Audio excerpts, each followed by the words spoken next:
ইবাদতের বিশেষ মৌসুম রমজান মাস। রমজান রহমত, মাগফিরাত ও নাজাতের মাস।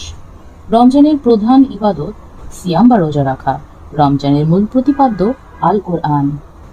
রমজান মাসের বিশেষ উপহার তারাবির নামাজ। রমজানের খাস পুরস্কার শবে কদর। এই মাসে প্রতিটি নফল ইবাদত অন্য মাসের ফরজ ইবাদতের সমতুল্য।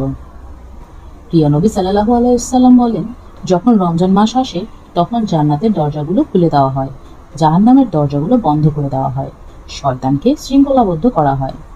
মাহে রমজান বছরে বাকি 11টা মাস অপেক্ষা অধিক মর্যাদাশীল ও বরকতপূর্ণ। এই মাসের বিশেষত্ব অনেক বেশি।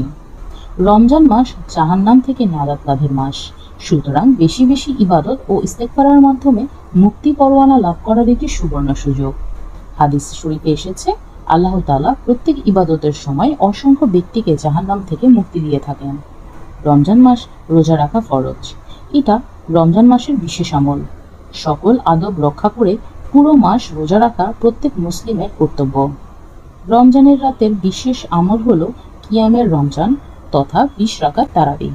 এই মাসের অফুরন্ত রহমত ও মাগফিরাত লাভ করার জন্য, প্রতিশ্রুত সওয়াব ও পুরস্কার পাওয়ার জন্য তারাবি নামাজের প্রভাব অপরিসীম। দান সদকা সর্বাবস্থাতেই উৎকৃষ্ট আমল, কিন্তু রমজানে দান সদকার গুরুত্ব অনেক বেশি বেড়ে যায়। রাসূলুল্লাহ সাল্লাল্লাহু আলাইহি ওয়াসাল্লাম দুনিয়ার সকল মানুষ অপেক্ষা অধিক দানশীল ছিলেন। রমজান মাসে তার দানের হস্ত আরো প্রসারিত হতো।